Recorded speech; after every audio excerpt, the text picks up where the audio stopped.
Hello, hola, bonjour. Tune in every Tuesday to the Dear God podcast. ¿Y qué pasó? Nah, we talking like it's 1995. Let go of that Wi-Fi. Let's laugh and cry, but never say goodbye. Primos y Primas, que lo que, and welcome, bienvenidos to the Dear God, Are We There Yet? The podcast.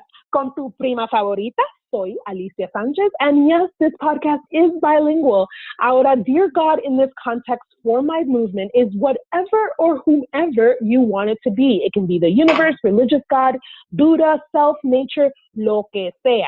Dear God, Are We There Yet? Is a lifestyle community of question seekers. The goal is simple: to empower thought-provoking conversations, share happiness, and encourage each of us to never stop asking questions and having those conversations that matter. The power of helping people help people with one conversation at a time. Why? Come on, you guys. We all know, because our families need it, our friends need it, and the world needs it. Ya tú sabes. Don't forget to check out the YouTube channel where I talk about self-growth, budgets and business, and passion to empower. Ahora vamos a hablar like it's 1995 y tengo una sorpresa para ustedes porque te digo, cuando I'm trying to do this podcast, I bring amazing people on the show, and today I have Nevsah, and when I tell you she is a breath of fresh air, she's inspiration to millions, founding president of the Breath Coaching Federation, and happy belated birthday, first of all. But Nevsah, can you tell everybody a little bit about you? And again, thank you for being on the show. Thank you too. I started getting interested in breath work around 20 years ago when I was a yoga teacher, and I was teaching breathing techniques. And the first time I realized that breathing affects our psychology, like the way we breathe affect how we think, the way we breathe affect how we feel, and even our behaviors and everything in our life. So the first time I started realizing that my breathing affects everything in my psychology, I thought I should learn more about it.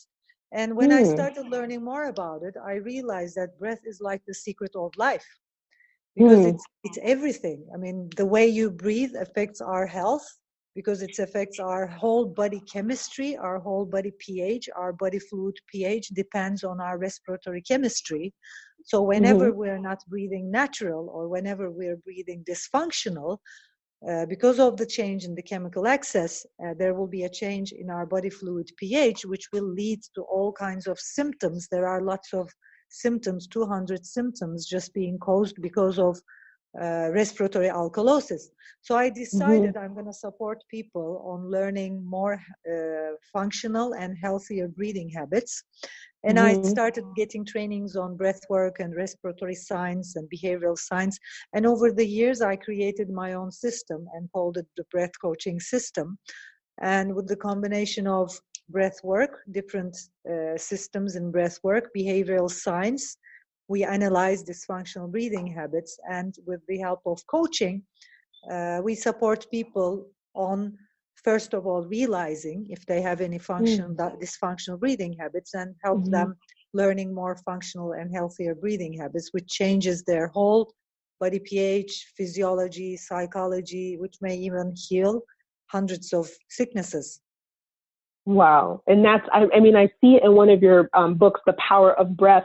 It says, you know, if you ask yourself, why am I sick? And I literally believe in this. I'm a cancer survivor. So there was a lot of that when I was trying to do, they say your mind, but also your breathing, the breathing techniques. And I never thought of it. I'm like, how is my breathing? I mean, I just wake up every day and I breathe, you know, but and you know what? Yeah. And you know what? Actually, our mind is very much correlated with our breathing. So our dysfunctional thinking habits are also aligned with dysfunctional breathing habits. So there are many people trying to change the way they think, but if you have a dysfunctional breathing habit that is keeping you in respiratory alkalosis all the time, no matter what you do in your thinking, because of the chemical change in your body, in your system, you will again and again start thinking negative thoughts. So, of course, mind work is very important. I also teach meditation. We do mass meditation events and everything. But only mind work won't be enough, because we are chemical, physiological, biological beings. So we have to definitely work on our breathing, which is the mainly, which is like a control mechanism in our overall health, which triggers our psychology and physiology, chemistry, biology, everything, and align that with our thinking habits. And that way, we can reach the ultimate state of being in peace and in being centered all the time. Like I did this lecture in London a few days ago, and I did a lecture. The place I did a lecture at, it was a meditation mindfulness center, and so the people over there were all doing meditations, and they were all practicing yoga, and they were all practicing breathing techniques. And I told to them, like, you probably know, like every time you meditate and every time you do a breathing technique and you do yoga, like you feel centered and calm and in deep silence.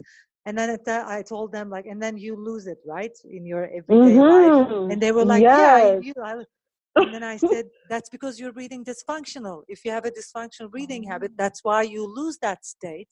But the thing is, you can stay there, that centered, calm, peaceful state, always. If you have a stable respiratory chemical access, it's all about your respiration. It's all about keeping the respiratory chemical access stable. When it's stable, your psychology stays stable. So it's like magic. Everybody's trying to reach to that space, but everybody is doing just some psychological work or work on their thinking, but are not analyzing their breathing habits, which is like fully habitual. And when you work on it, you can definitely have that centered, calm state forever. Yeah, it's like if we're angry, I noticed that si estamos enojados, para la gente que están escuchando, and I'm going to just talk to the Spanish community here, cuando estamos encojonados, nosotros estamos con ese el estrés y estamos respirando, y esa respiración que tenemos en la mente, no estamos enfocados cómo nos hace la emoción. So like our emotions, definitely when we're angry, we can feel like our blood pressure, we can feel that we're breathing differently, we can feel that when we're sad, and it's true, like it's not something conscious, like you said, it's dysfunctional in a way. Now, I noticed that you wrote in your recent interview on Medium, that you talked about Rumi, and you said that most people read Rumi but don't experience it.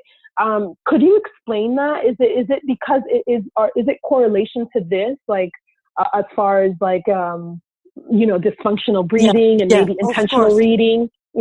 So I always tell people, like, people are trying to get rid of their stress, but what's actually happening is trying to get rid of your stress creates more stress.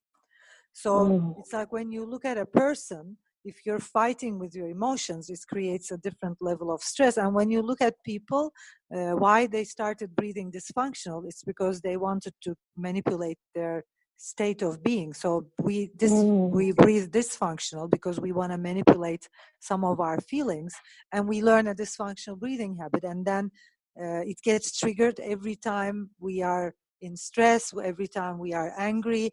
And then what happens is, like, there are lots of people who are having headaches and who are having body pain, body aches because they are stressed. But I always tell people, stress doesn't cause headaches.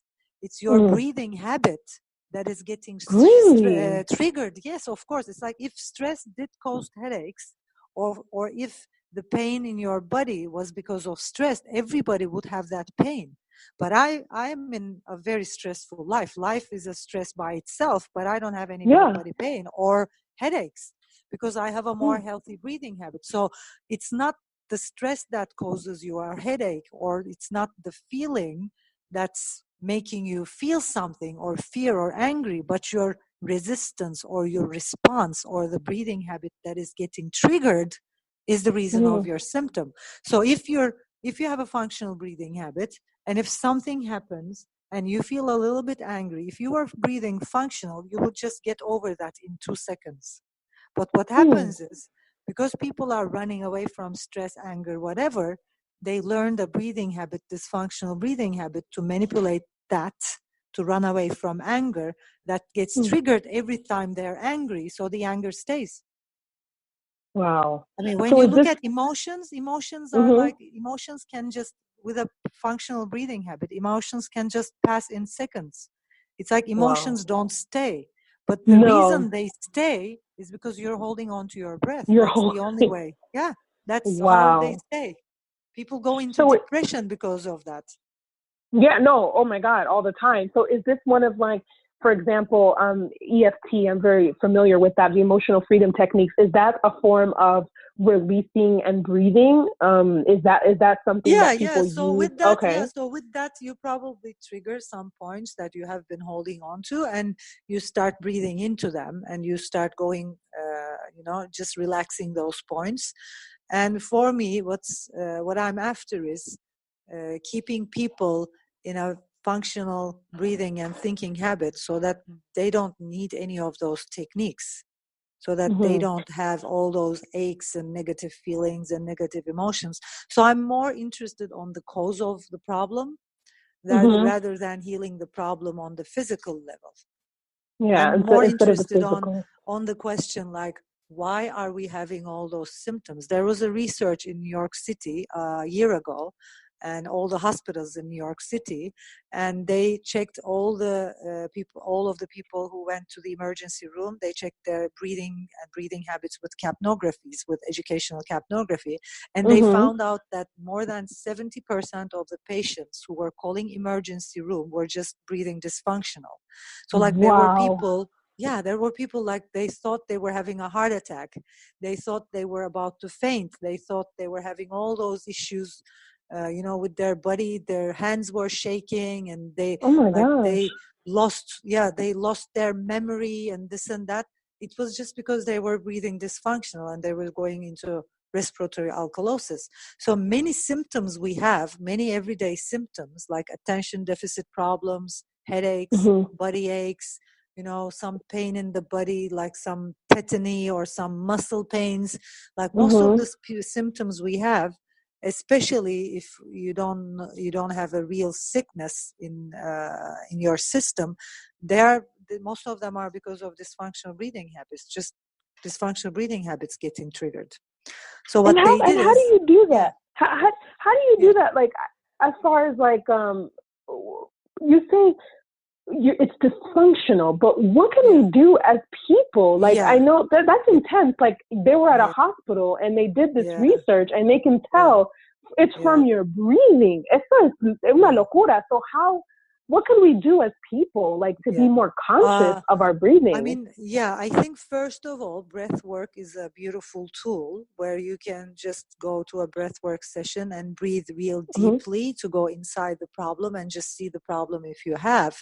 And they can also have some breath coaching sessions. They can also experience some breath work with a coach, with a facilitator, and the facilitator would lead them into the areas they are not breathing. So what we do is, in breath work and breath coaching, when people start breathing real deep from their mouth or from their nose, like when we facilitate people, we analyze their breathing habits and we lead them into areas where they are not breathing. So if somebody is not breathing in the chest, we help them to breathe there. If somebody is not breathing fully in the diaphragm, we support them breathe there. If somebody is breathing too fast, we try to slow down the breathing. So it's, first of all, it's very important for a person to just sit and to just watch their breathing and just breathe deep and see what's going on. Like asking yourself questions like, am I breathing in the diaphragm? When breathing in, when inhaling, is my diaphragm expanding? When I'm exhaling, when I'm breathing out, is my diaphragm relaxing? Am I moving any muscles while I'm breathing in? Like just checking in, like, am I moving my chest? Am I moving my shoulders? Am I moving my back? Like many people have back pain problems because they have too much stress on the back. Every time they breathe, they squeeze their back muscles. And especially in the lower back, like I have met thousands of people who were squeezing their lower back muscles every time they breathe. And just imagine, you're breathing thousands of times a day, and if you're squeezing your lower back muscles every time you breathe, and you don't need to squeeze those muscles at all when you're breathing, but that's a learned dysfunctional habit, you will have a lower back problem, of course. So just for people, I can recommend just closing your eyes and just sitting there with your breath, watching your breath, and just looking at you, like, can I breathe a little bit faster? What's happening when I breathe faster? Like, if I feel anxious, there lies a dysfunctional breathing habit. Can I breathe slow? When I breathe slowly, more slow, is there fear? Is there something there? So it's like we can experience different breathing in our system, like breathing more in the diaphragm, breathing more in the chest, breathing deeper, breathing more shallow. We can do a little test, like breathing slower, breathing faster. If our mood, if our psychology, if our state starts changing when we change our breathing, there lies a dysfunctional breathing habit. Wow. And I was looking at your miracle course, and I want to ask you about that because you, and everyone listening, voy a tener la pantalla, her website, and also about this miracle course. I did see that there is one in New York City. Can you just talk briefly a little bit about that miracle course? Because I was looking at it and I was like, wow, this is intense. I mean, you really cover a little bit of everything. So can you just briefly, because I mean, you definitely should have more locations than New York. Come to Florida, go to Chicago. Hopefully, yeah. I'm gonna actually have a workshop in Chicago, I think on the 20th of May, and I'll have it on my website soon. And we're planning organizations. We're a UK-based company, so we are more in UK and Europe, and I also have companies in my homeland, Turkey, as well. So in the Miracle Course, first of all, it was not named Miracle Course when I started. The name was just basic breathing training. But by changing dysfunctional breathing habits and by breathing functional, because like more than 200 symptoms just fade away, and there are symptoms like really amazing problems people have, asthma and panic attack and all kinds of aches and all kinds of like thyroid problems, headaches, migraine. Like my mom had migraine and she doesn't have a headache for 10 years now. So it's like those problems started healing, and people would call it, wow, this is a miracle course. Miracles happen here, miracles. And then over the years, like after around like 10,000 people finished the course, we just decided maybe we should name the course the Miracle Course because it named herself. And we named it there, and we covered mostly everything because, like I said, while we're working on dysfunctional breathing habits, we definitely have to work on dysfunctional thinking habits because they are aligned. If we were not working with dysfunctional thinking habits, I think it would be harder for us to work on breathing habits. So we cover everything. We work on your mind, we coach you, we work on your thinking habits, behavioral habits, what works in your life, what doesn't work in your life. So it's like 5 days of a self-mastery course, a minimum of 4 days self-mastery course and life mastery course, because we work on all areas in your life, because all areas can be a trigger for your breathing and thinking habits. So we have to look at all areas in your life, what you are doing in all areas, like in relationships. Many people's breathing habits get triggered when they get intimate, and that's why intimacy isn't working for most people nowadays. Many people's breathing habits get triggered when they're traveling, even when they're sleeping, eating, and maybe that's why there are many people who have weight problems and who have wellness problems, because there are lots of areas like doing sports can be a trigger. And if doing sports is a trigger, if you have a dysfunctional breathing habit that is getting triggered while doing sports, you won't be able to keep up. Like there are lots of people who say, I just can't do it. It's like it's too much on my heart. And I say, it's not about your heart, it's about your breathing habit that is getting triggered. Because our breathing can keep up. It's like if we have a healthy breathing habit, the breathing, if we have a natural breathing, it just shapes in our reality. So when we are doing sports, we have a different breathing habit. When we are resting, we have a different breathing habit. And when we are aligned with our breathing and we don't have a problem there, the body just tries to keep itself healthy all the time, which is just a perfect mechanism. Yeah, it works all together. So, para todo el mundo que está escuchando, May 16 to 19, Nevsah is going to be in Nevsah, right? Yeah. Goodness, I'm so sorry. She's going to be in May 16 and 19 in New York. I'm going to put all the information. So even if you're in the East Coast or West Coast, you have enough time. Go on her website.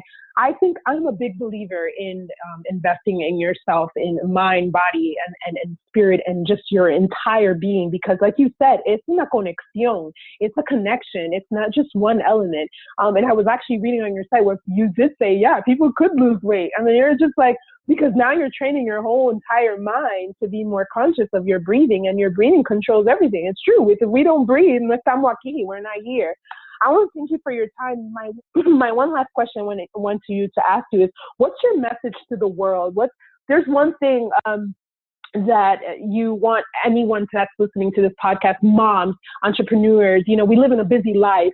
What's that one message that you would say to them that they can, start doing today, not just for the breathing, but one thing that you would say to them? Yeah, one thing would be, I mean, everybody says that, but I'm going to say it anyway. Okay. Being mindful about your breathing. So Mm-hmm. just stopping, maybe sometimes if you're just living in that restless and stressed and anxious state, just stopping and watching what you're doing with your breathing and calming yourself down, because natural breathing has a lot to do with just surrendering and letting go and just receiving the breath. So one thing would be, if you are having emotional problems going on, just sitting there with them and just shallowing down your breath, just letting the breath take over will help you. So just watching the breath. So just watch and just see what's going on and let the breath lead you. I love that. Muchísimas gracias. I want to thank you so much for being on the podcast. I think that a lot of our listeners are learning a lot, because we don't really speak about this too much. And I know we talk about meditation, we talk about yoga, we talk about that, but it's the simplest things like breathing that really can open your mind into saying there's something bigger and there's something that can impact us as a whole. So I want to thank you so much for being on the podcast. Everyone escuchando, gracias por estar aquí con nosotros. I'm going to have all of her information about the Miracle Course, her books. You've got to check out her books. So if you want more information, you can also reach her out. Until next time, thank you guys. And remember, dear God, are we there yet? Thank you, and have a good one. Thank you, Nevsah. Thank you too. Have a good night. Bye-bye. Have a good day. You Bye. too. Bye-bye.